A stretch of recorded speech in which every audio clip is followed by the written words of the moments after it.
Channel. Hello everyone, আমি ঋতুপর্ণা। আমার এই ছোট্ট পরিবারে সবাইকে জানাই স্বাগত। যে যেখান থেকে আমার এই ব্লগ দেখছো সবাই ভালো থাকো, সুস্থ থাকো আর বিন্দাস থাকো। তো আজকের ব্লগটা এখন থেকে শুরু করে দিলাম। আজ হচ্ছে শিবরাত্রি। তো আমি কিন্তু একদম স্নান টান করে রেডি হয়ে গেছি। আর চুলটা ভেজা, তাও ক্লিপ আটকেছি। কেন বলো তো, চুল খুলে না আমি একদম পুজো দিতে পারি না। তো আজকে আমার পুজো দিতে অনেকটাই টাইম লাগবে। তো সোহমও বাড়িতে আছে, সোহম স্নান টান হয়ে গেছে। সোহম আমাকে স্নান টান করে ঠাকুরের বাসন টাসনগুলো সব ধুয়ে দিয়েছে। কিন্তু এবার পুজোর সাজ সরঞ্জাম সব এগুলো এবার আমি করব। তো চলো অল্প অল্প করে তোমাদেরকে আমার এই পুজোটা একটু শেয়ার করে দেবো, যে আমি কীভাবে পুজো করলাম।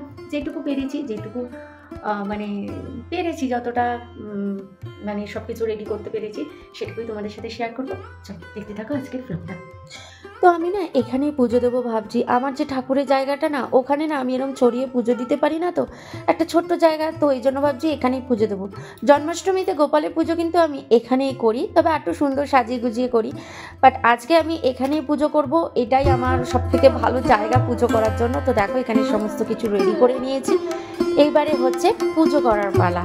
তো চলো এবার একটু দেখতে থাকো পুজোটা, পরে আবার কথা বলছি তোমাদের সাথে।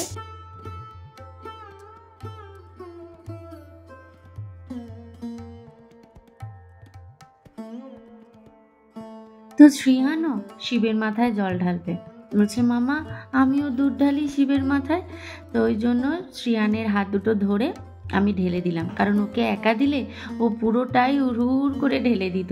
তাই ওকে আমি হাত ধরিয়ে দেখো ঢেলে দিলাম। তারপরে সোহমও একেবারে ঢেলে দিল। সোহমেরও স্নান হয়ে গেছিল, সোহমও ঢেলে দিল। ব্যাস।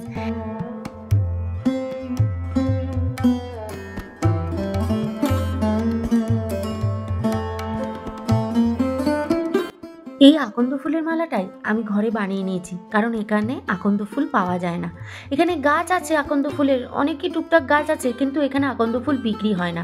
তাই ওই গাছ থেকে পেরে আমি মালা করে নিয়েছিলাম। আর আজকে সকালে তো বর্ষা আরও আকন্দ ফুল দিয়ে গেছিলো আমাকে।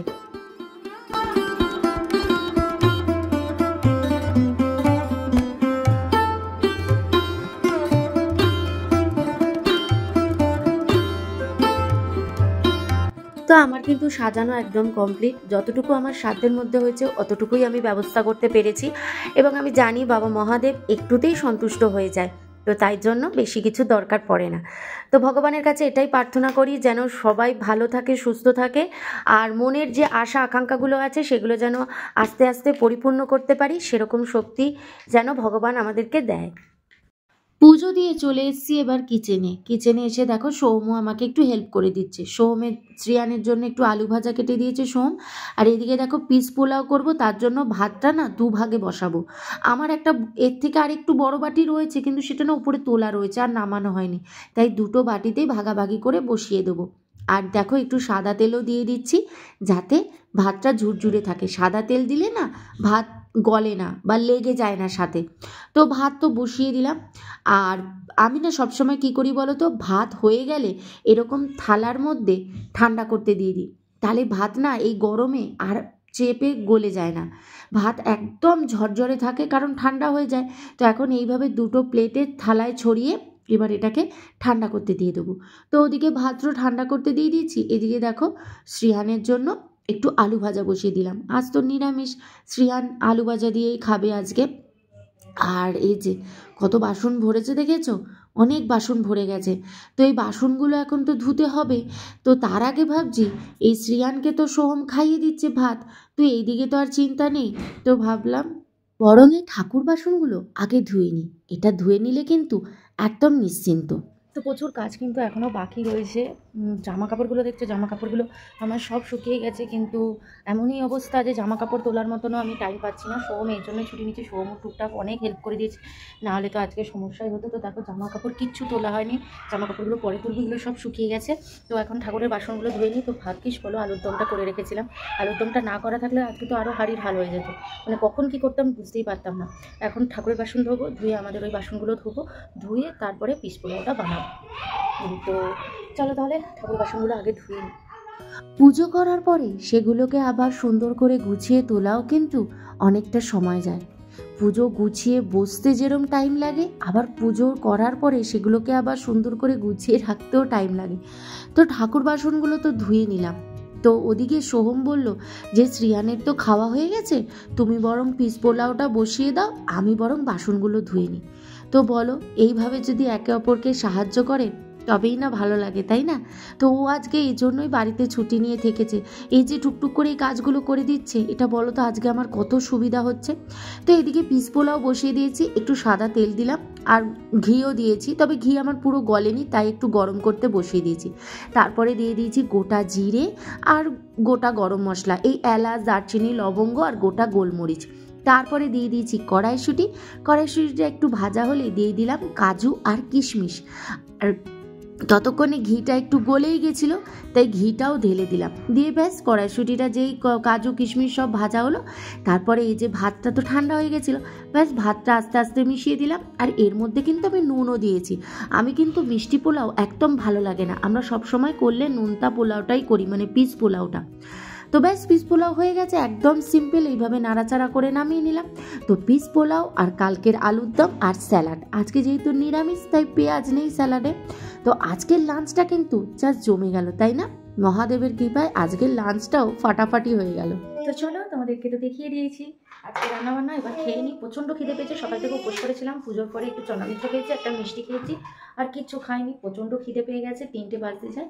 তো এবারে চটপট লাঞ্চটা করে নিই। সোহম তখন কতগুলো বাসন মেজে দিয়ে গেল, তোমাদেরকে দেখালাম। আবার কতগুলো বাসন ভরেছে দেখেছো? এই দেখো, এই বাটিটা অ্যাকচুয়ালি কতগুলো বলবো না, এর তলায় একটা কড়াই আছে, যে কড়াইটাতে পোলাওটা বানালাম, ওই কড়াইটার জন্য এটা এতটা উঁচু হয়ে রয়েছে। আর সব বড় বড় বাসন, এটা বড়, এটা বড়, কড়াইটা বড়, বাসন এখন আর বেশি নেই, শুধু বড়োর জন্য মানে এতটা উঁচু হয়ে রয়েছে।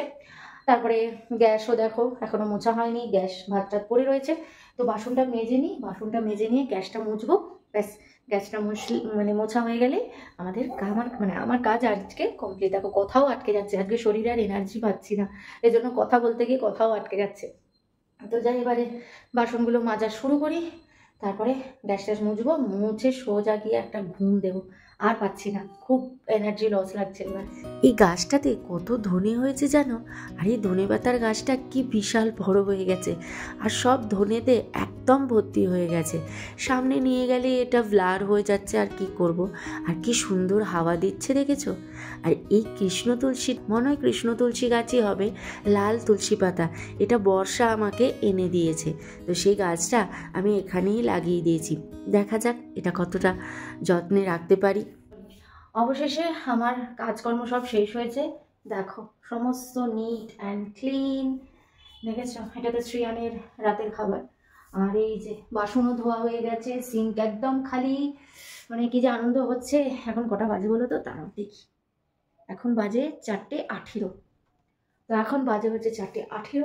তো চলো, সমস্ত কাজ আমার শেষ হয়ে গেছে, সমস্ত পরিষ্কার হয়ে গেছে, এমনকি জামা কাপড় পর্যন্ত কিন্তু সব তোলা হয়ে গেছে। এই দেখো সমস্ত জামা কাপড় কিন্তু আমার তোলা হয়ে গেছে, একদম ফাঁকা করে ফেলেছি। কিন্তু এখন আমি স্তূপ করে রেখে দিয়েছি। চলো একবার দেখিয়ে দিই কোথায় স্তূপ করেছি। এই দেখো এতগুলো জামা কাপড়, কখন ভাঁজ করবো দেখছি। স্তূপ তো করে রেখে দিয়েছি, যখন ভালো লাগবে শরীর তখন।